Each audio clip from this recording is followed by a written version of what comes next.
इससे पहले हमने एबीसीडी वाले प्रश्न किए। अब देखिए दूसरे प्रकार के प्रश्न है, कोष्ठक में दिए गए सही उत्तर चुनकर रिक्त स्थान भरिए।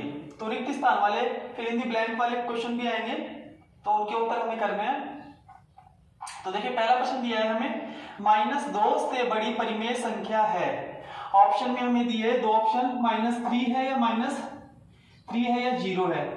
तो देखो संख्या रेखा आप जानते हैं, संख्या रेखा होती है, इस पे बीच में 0 होता है और राइट हैंड साइड में मतलब दाईं तरफ प्लस पॉजिटिव नंबर्स होते हैं 1 2 3 4 5 ऐसे, और लेफ्ट साइड में बाई साइड में माइनस वाले नंबर या नेगेटिव नंबर्स होते हैं 1 -2 -3।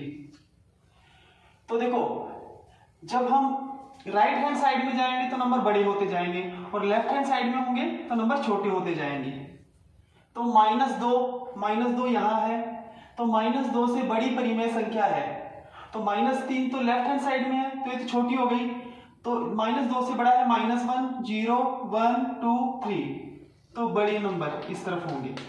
तो इस तरह से 0 बड़ा है। जितने नेगेटिव नंबर इधर आएंगे बाई तरफ तो छोटे होते जाएंगे और बाई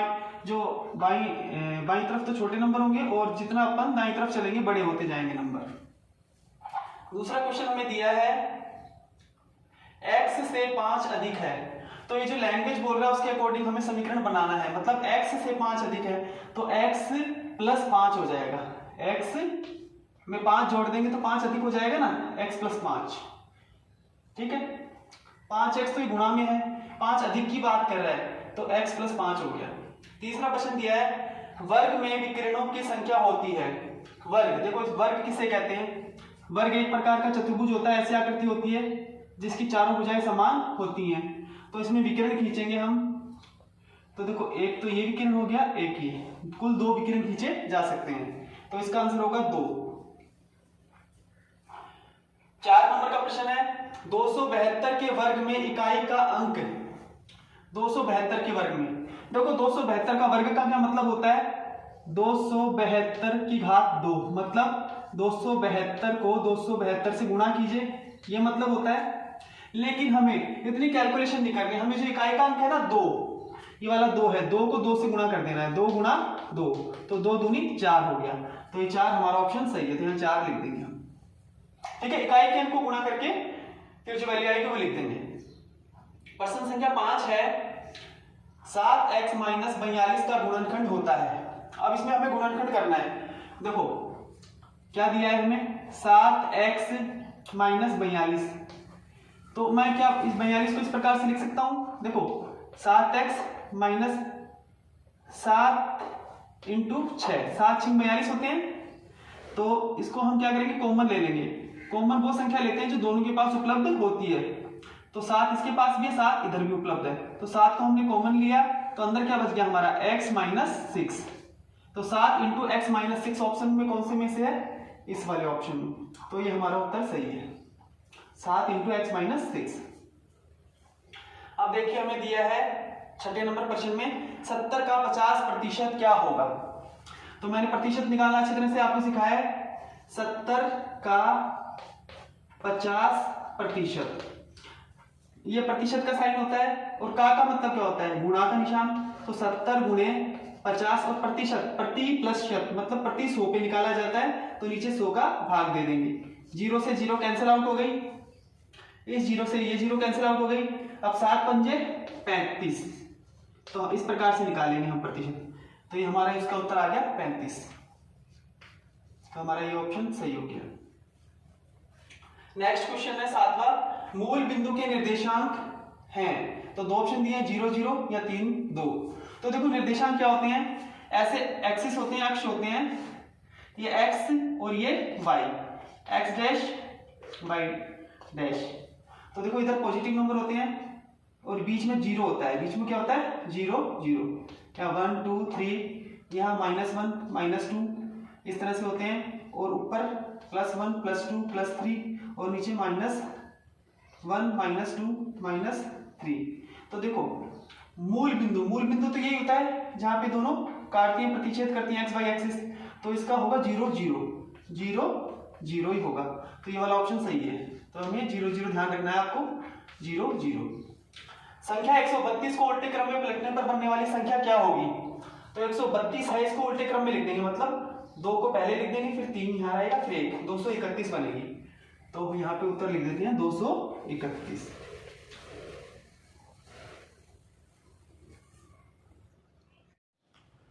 प्रश्न संख्या 3 में देखो हमें प्रश्न दिए गए हैं, निम्नलिखित कथनों को पढ़कर सत्य या असत्य चुनिए। तो ट्रू और फॉल्स वाले, सत्य असत्य वाले प्रश्न आएंगे, तो उसमें हमें सत्य है तो सत्य लिखना है, असत्य है तो असत्य लिखना है। तो देखो पहला प्रश्न दिया है 2 व 0 के मध्य परिमेय संख्या -1 है। तो देखिए वही बात आ गई संख्या रेखा वाली, तो इसमें 0 आ गया बीच में, जब और ये पॉजिटिव नंबर हो गए 1 2 3 4, और लेफ्ट साइड में नेगेटिव नंबर -1 -2 -3। तो देखिए 2 व 0, पॉजिटिव 2 और 0 के बीच में क्या -1 है क्या? नहीं, ये तो -1 तो इधर है, +1 है इधर, तो ये कथन हो जाएगा हमारा असत्य। तो संख्या रेखा का ध्यान होना चाहिए आपको। प्राकृत संख्या, पूर्ण संख्या, पूर्णांक, परिमेय संख्या सभी आपको पढ़ाई हुई है, तो ध्यान रखें। देखिए सेकंड क्वेश्चन है हमारा, y + 9 = 4 में y का मान -5 होता है। तो इस समीकरण को हम सोल्व करेंगे। y + 9 = 4 हमें दिया है, तो हम पक्षांतरण करेंगे तो क्या होगा, y = 4 - 9, 9 उधर चला जाएगा, उधर जाएगा तो माइनस का हो जाएगा, और अब इसको घटाएंगे 9 में से 4 को तो 5 आएगा, और चूंकि बड़ी संख्या में माइनस का निशान है तो माइनस का 5 आएगा, तो ये कथन हमारा सत्य है। ये सॉल्व कर लेंगे आप इस तरह से। तीसरा प्रश्न है, बहुभुज के सभी बहिष्कोणों का योग 360 डिग्री होता है। हाँ, बहुभुज के सभी बहिष्कोणों का योग 360 डिग्री होता है, ये आपको याद रखना है, 360 डिग्री होता है बहुभुज के सभी बहिष्कोणों का योग, तो ये कथन हमारा सत्य है। चौथा प्रश्न है, जिस मूल्य पर कोई वस्तु बेची जाती है वह क्रय मूल्य कहलाता है। देखिए मैंने आपको बताया था इसमें क्रय मूल्य, क्रय मूल्य किसे कहते हैं? जिस पर वस्तु खरीदी जाती है, जिस पर वस्तु खरीदी जाती है।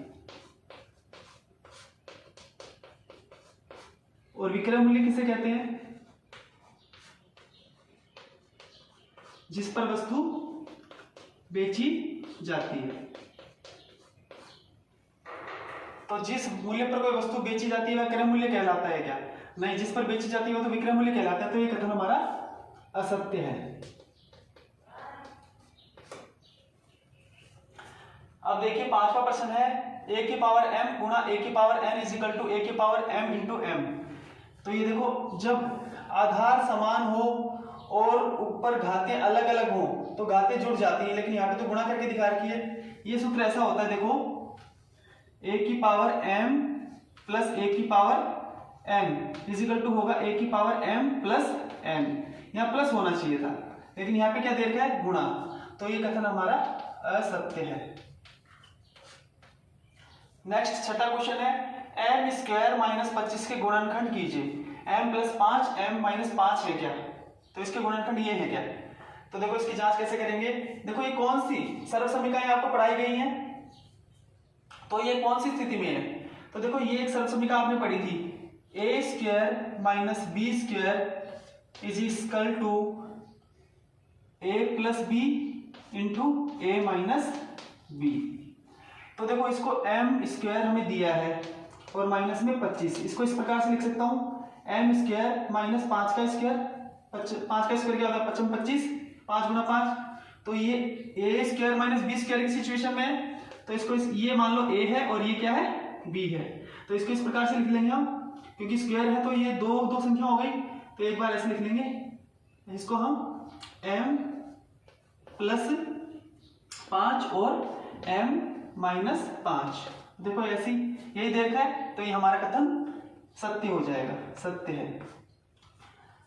सातवां क्वेश्चन दिया, एक संख्या 9 से विभाजित है यदि उनके अंकों का योग 9 से विभाजित हो। संख्या 9 से विभाजित है यदि उनके अंकों का योग, तो मान लो एक संख्या में जैसे कोई संख्या दी गई है, ये वाली संख्या है जैसे 333, तो 333 बटे 9 मतलब 333। तो इसके अंकों को जोड़ो, 3 + 3 + 3 कितने हो गए? 9 हो गए।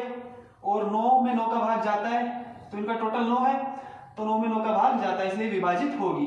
तो ये कथन हमारा सत्य है।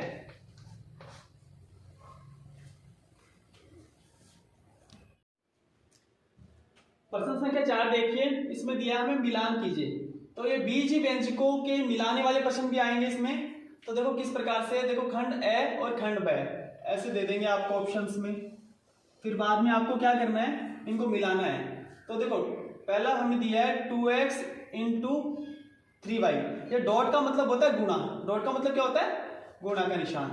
तो देखो 2x × 3y, तो संख्या को संख्या से गुणा कर लेंगे तो क्या हो जाएगा? 6 और xy ऐसे आ जाएगा। तो 6xy कौन से ऑप्शन में है? देखो डी वाले में, तो इसको हम डी से मिला देंगे। इस प्रकार से आपको मिलाना है। सेकंड में है xy × yx × zx। तो देखो x कितनी बार है? 1 2 3, तो 3 बार x होगा। तो देखो मैंने बताया था आपको गुणा में x होता है, x × x × x, तो क्या बन जाता है? x की पावर 3, मतलब जितना गुणा में होता है उतनी घात हम लगा देते हैं। तो x की पावर 3 क्या है? इस ऑप्शन में है। और y 2 बार दिया है, तो y का स्क्वायर हो जाएगा, y की घात 2 आ जाएगी। और z 1 बार, तो z की घात 1 हो जाएगा। तो ये इससे मिला देंगे, ठीक है। और देखो ये गुणा में होता है तो इस प्रकार से लिखते हैं, अगर प्लस में हो x + x + x तो कितने हो जाएंगे? फिर हो जाएंगे 3x हो जाएंगे। और अगर ऐसे गुणा में हो तो x की पावर 3 हो जाएगी। इस प्रकार से लिखेंगे। तीसरे नंबर पे देखिए हमें दिया है 25y³।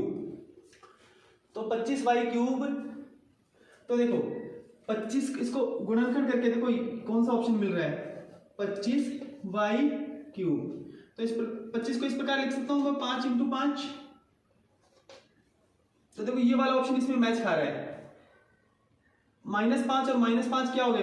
प्लस के 5 हो गए, प्लस हो गए माइनस और माइनस साइन। चलो यहाँ पे करके दिखाता हूँ। देखो -5y × -5y²। अब देखो प्लस माइनस और माइनस क्या हो जाते हैं? गुणा में होते हैं, तो प्लस बन जाता है। और 5 25 हो गया। और y की घात 1 और y की घात 2, जब आधार समान दो घातें जुड़ जाती हैं तो क्या बन गई? y की घात 3 बन गई। तो 25y³, ये वाला ऑप्शन इससे मिल रहा है, तो c से मिला देंगे। अब देखो a × a, तो क्या बन जाएगा? a की घात 3, तो a की घात 3 इस e ऑप्शन में, तो इसको e से मिला देंगे। अब देखो x बटे y का योज्य प्रतिलोम क्या होगा? योज्य प्रतिलोम क्या होता है? योज्य प्रतिलोम वो होता है कि उसको जोड़ने पर 0 आ जाए। तो देखो x बटा y में -x बटा y, तो ये इसका योज्य प्रतिलोम होगा। तो इसको इससे मिला देंगे b से, ठीक है। ये देखिए अगला 5वां प्रश्न हमें दिया है 5/4 को संख्या रेखा पर प्रदर्शित कीजिए। अब देखिए 5/4 का मतलब क्या होता है? 5/4 का मतलब होता है 5 में 4 का भाग देंगे, तो 4 एकम 4, शेषफल 1 बचा। तो ये किस प्रकार से लिख सकते हैं? इसको हम इस प्रकार से लिख सकते हैं कि भागफल 1 सही 1/4, भागफल और ऊपर आता है शेषफल और यहाँ पे भाजक। तो ये मिश्र भिन्न के रूप में आ गया। तो मतलब ये संख्या कौन से के बीच में हुई? यहाँ पे ये पूर्ण संख्या है, तो ये 1 और 2 के बीच में आने वाला है। 5/4 का 4 एकम 4 और 1 प्लस होगा 5/4, इसका मतलब 5/4 हुआ। तो 1 और 2 के बीच में आएगा ये नंबर। तो देखो हम संख्या रेखा बनाएंगे ये, तो 1 और 2 के बीच में आना है तो हमें ज्यादा डिजिट नहीं लिखना है। तो देखो यहाँ पे लिख लेंगे हम 0 ऊपर लिख लेता हूँ इसको, ये आपको समझ आएगा किस लिए लिखा ऊपर। और यहाँ पे लिख लेता हूँ 1 और 2, क्योंकि ये 1 और 2 के बीच आने वाला नंबर है, इसलिए हमने इसको इतने पार्ट किए हैं। इसके संख्या रेखा पर इन बिंदुओं पे दर्शाएंगे 1 और 2 को, 0 1 2 को। अब देखो ये 5/4 कहाँ पे आएगा? देखो 0 का मतलब होगा यहाँ पे हम इनको, ये जो ये दिया है 5/4, तो इसका मतलब नीचे जो हर है 4, हर इकाई को 4-4 भागों में बांटना है। हम 4-4 भागों में बांट लेंगे, 1 2 3 4, 0 से 1 2 3 4, इसके भी 4 पार्ट कर लेंगे। 1 से स्टार्ट होगा 1 2 3 4। चार चार पार्ट हो गए। अब देखो इसको हम किस प्रकार से लिख सकते हैं, इसका मतलब हुआ